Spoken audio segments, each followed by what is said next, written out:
One man crossed the Alps and brought Rome to its knees.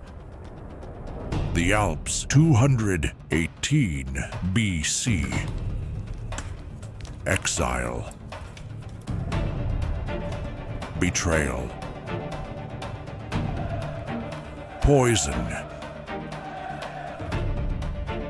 Yet his ghost would haunt Rome forever.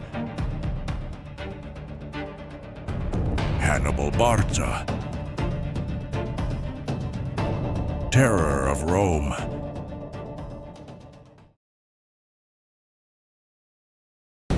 For years, Hannibal had fought on Italian soil, defying the Roman Republic itself.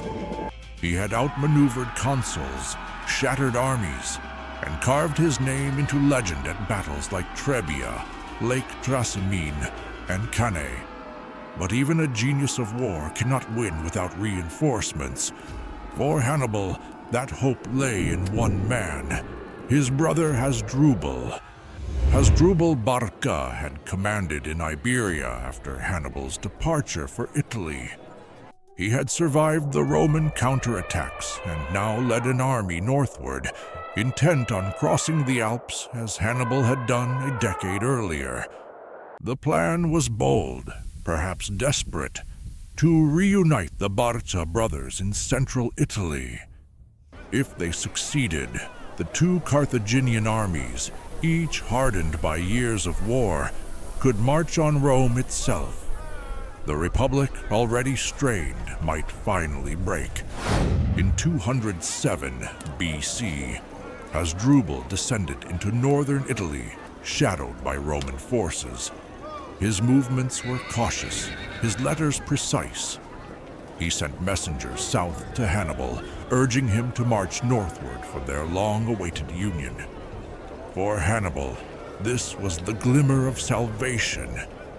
Despite years of isolation, despite dwindling allies, here was the chance to bring Carthage's might together again on Roman soil. Hope surged. But Rome too understood the stakes. The consuls Marcus Livius Salinator and Gaius Claudius Nero coordinated with uncharacteristic swiftness. At the Metaurus River, Hasdrubal's army was caught and forced into battle. Hannibal's brother fought bravely, but surrounded and overwhelmed, he fell with his men. The Roman victory was total. And then came the moment that history remembers with a shudder. Roman soldiers, knowing Hannibal's position in the south, severed Hasdrubal's head.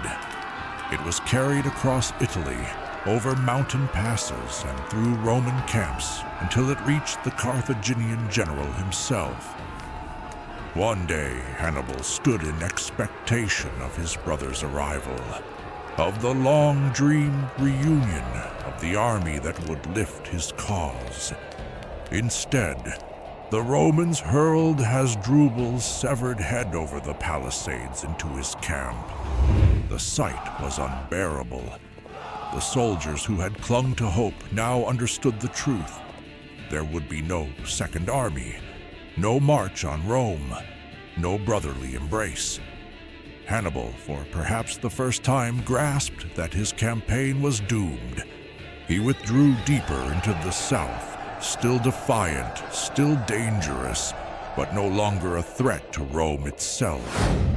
This was the turning point of the Second Punic War.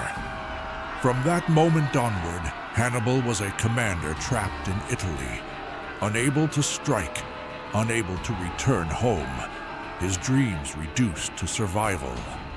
Rome, though bloodied and exhausted, had endured the worst he could unleash. In a single gruesome gesture, an entire strategy collapsed. What had once seemed like an existential threat became, instead, a long decline.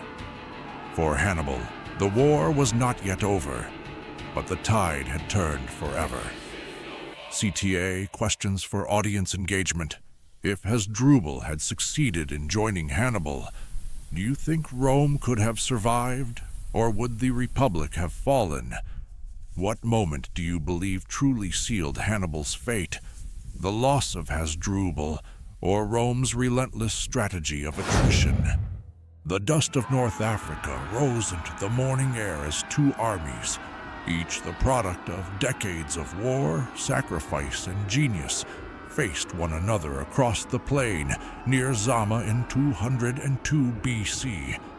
On one side stood Hannibal Barca, the greatest general of Carthage, a man who had spent nearly 2 decades dismantling Rome's legions in Italy.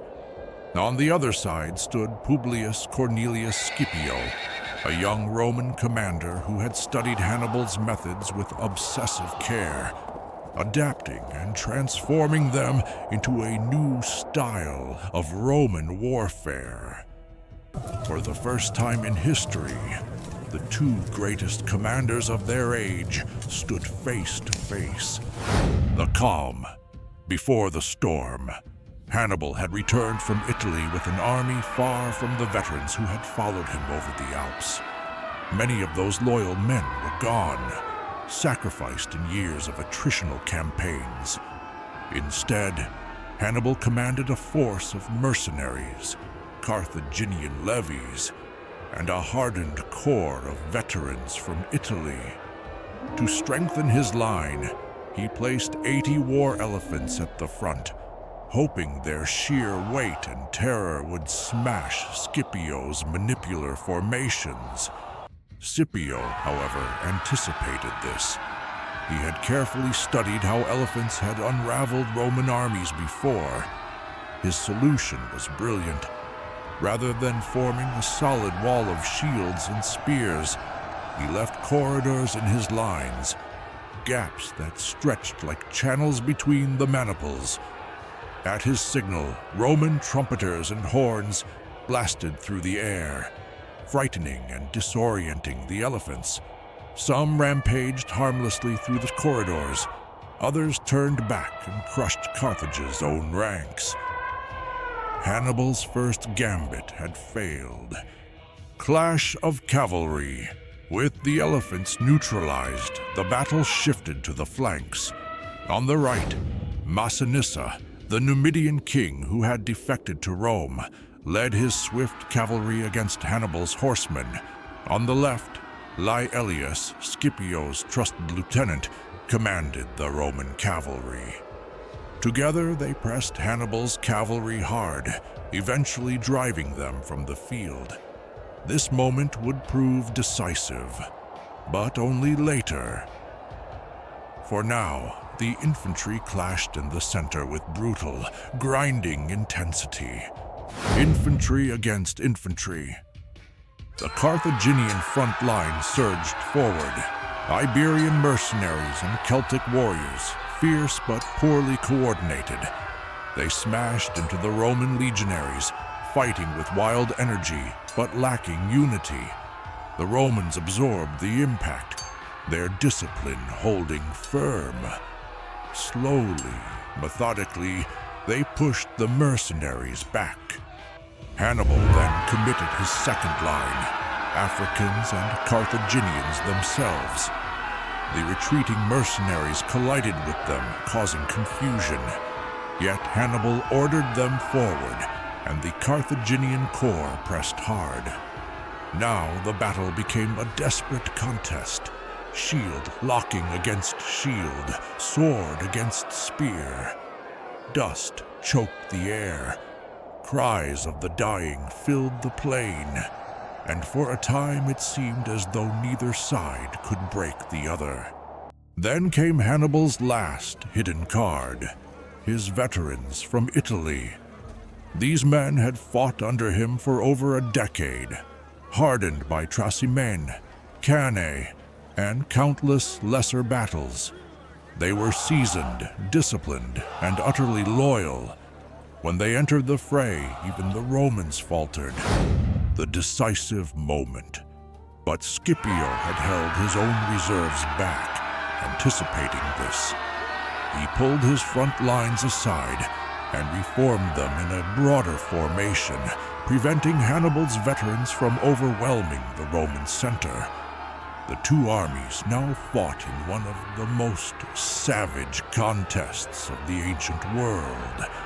Veterans of Italy against Scipio's legions, a clash of equals. For hours, the outcome hung in the balance. Hannibal's veterans pressed forward with grim determination, their experience and cohesion nearly breaking Scipio's line. Yet, at the very moment when the Roman front seemed to waver, thunder rolled from the rear of the battlefield. Massinissa and Laelius had returned. Having driven the Carthaginian cavalry completely from the field, they now wheeled back and smashed into Hannibal's rear. The trap was sprung. The fall of Hannibal. Surrounded on all sides, Hannibal's veterans fought to the last.